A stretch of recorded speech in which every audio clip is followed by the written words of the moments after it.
Yeah, my new bike.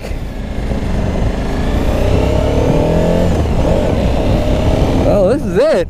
This is what I've been waiting on. So what is this thing? It is a 2014 Suzuki V-Strom 1000 Adventure. Don't worry, I didn't get rid of the Supermoto. I still got the DRZ. Oh, where can I go to park this for a moment? It's kind of quiet, but sounds deep, you know? I'm digging it. Feels pretty light between my legs. Doesn't feel it. It feels huge. I'm used to the DRZ, so this thing feels huge, but it's not bad at all. I need to get some money, and then I'm going down to Cycle Gear, and I think I'm gonna get a tank bag, and I'm gonna be ordering another RAM mount for my phone, and then I gotta figure out some kind of arrangement for my radar detector, because that's gonna be a thing. I'm not used to a clutch lever that's, you know, not one finger anymore, or two fingers. You know, it's like a whole thing. So now it feels foreign, like I'm taking my hands off the bars or something. What's the horn like? That is a sad little horn. I'm gonna have to do something about that. Oh man, this thing, it sounds awesome.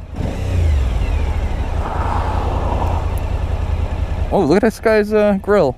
That guy's shit's just falling apart. It's very mechanical sounding. It's like,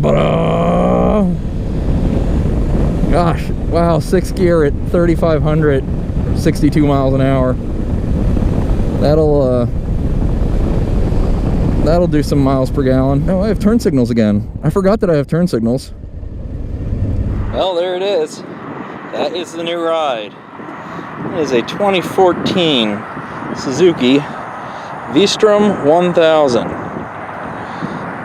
Sort of, kind of an adventure touring bike, in case you don't know. It is awfully cool. Trying to get in the light here. Show you some of the stuff about this bike. So it came with these side bags. They're pretty great. I do wish they were a little bigger. As you see here on this one, the muffler kind of cuts into the shape of it, so this one loses some space, but it's still big enough to carry a lot of stuff. The muffler looks like a freaking suitcase, so that's gonna have to go. I'm not gonna do like a whole bunch of power mods, but I'm gonna do a slip-on. They sound real nice. It's not too loud. The Adventure model. So the Adventure model comes with these bags, and it comes with these crash bars.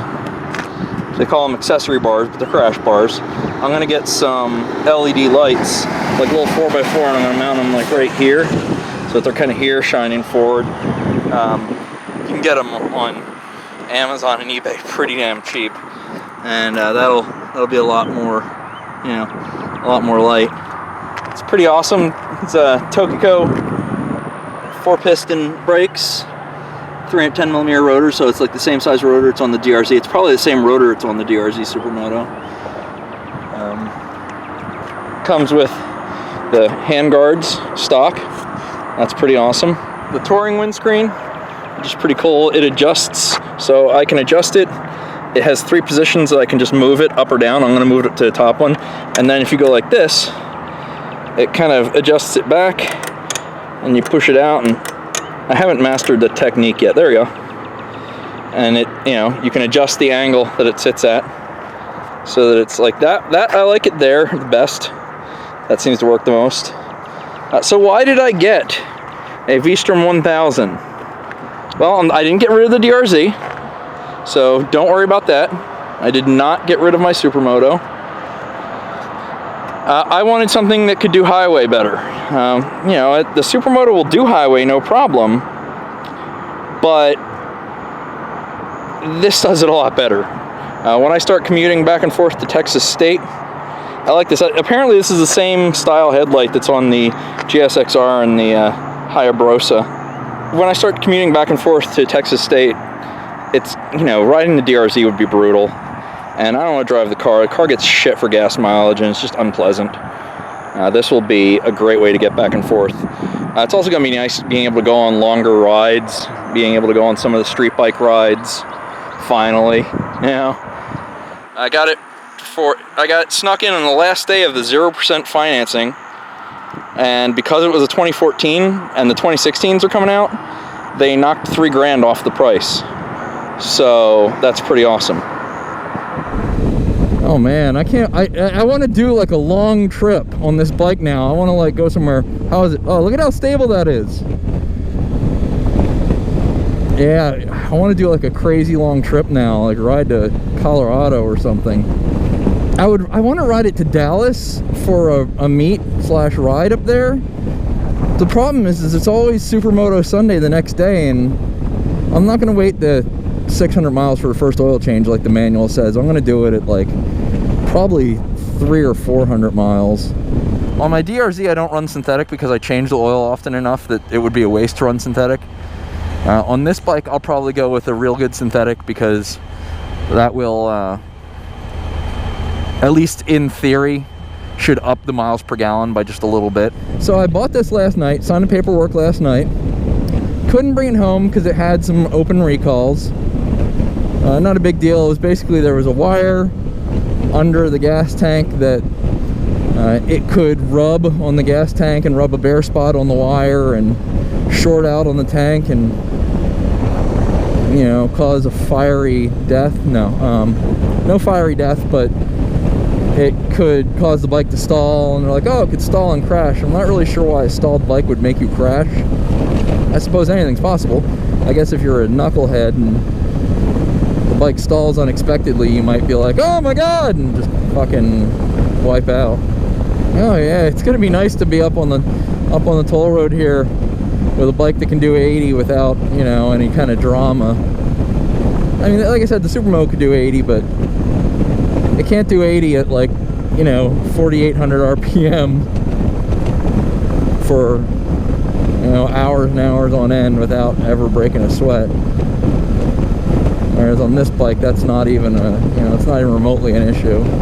Little gripes I have with it. What do I have with it? I feel pretty stretched out, but I think I'm going to be able to just rock the bars back, you know, a little tiny bit, and that should solve that. So I wonder if that toll thing will... So my DRZ, I've never gotten a bill for a toll, ever. So I wonder if I'll get one on this. It's a little, you know, it's bigger, it's heavier. On the DRZ, the license plate's pretty beat up, so I'm thinking that maybe the reason I'm not getting a toll is that it can't read my plate. Whereas this, it should probably be able to read my plate pretty easily. Yeah, I have no concept of how so Chase did a review on one of these, and he was like, oh, how am I going 60? And I get what he was talking about now, because I guess I'm used to judging how fast I'm going by how much wind is hitting me. And with the wind protection on this bike,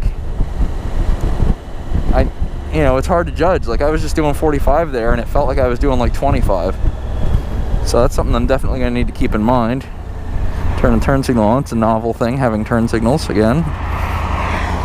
Premium unleaded with 90 minimum octane. Alright. A power outlet here, plug shit in. Good place for a phone charger to get plugged in. I'll have to get a phone charger with a short cord.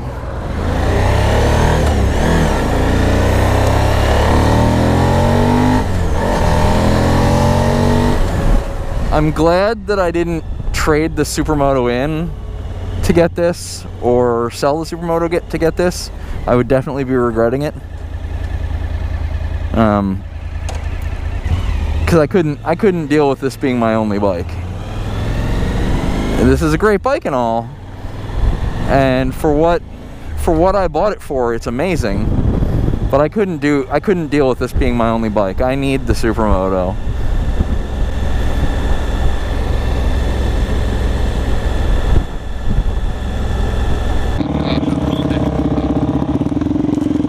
Wow, did you just say, oh my gosh, those are sticks and stuff? Yep. What a fucking astute observation. Rock!